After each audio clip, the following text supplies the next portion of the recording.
அளவுக்கு மிஞ்சினால் அமிர்தமும் நஞ்சு அப்படின்னு சொல்லுவாங்க. அது உண்மைதான். ஒருத்தருக்கு அளவுக்கு மீறிய புகழ் வந்துட்டுதுன்னு வச்சுங்க, அது கூட ஆபத்தா போயிடுறது உண்டு. பழங்காலத்துல எல்லாம் கிரேக்க தேசத்துல ஒரு பழக்கம் உண்டாம்.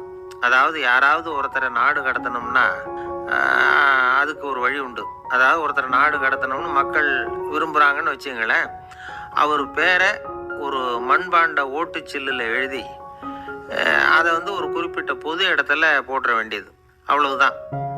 இது மாதிரி பல பேர் போட்டுக்கிட்டே இருப்பாங்க. எல்லாம் அப்படியே குவிஞ்சு போயிடும். அந்த ஓட்டாஞ்சில்லு குவியலில் யாருடைய பேர் அதிகமாக இருக்குதோ அந்த நபரை ஒரு 10 ஆண்டுகள் நாடு கடத்தி விடுவாங்க.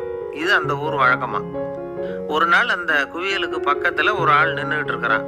அவன் கையில் ஒரு ஓட்டாஞ்சில்லு வச்சிருக்கிறான்.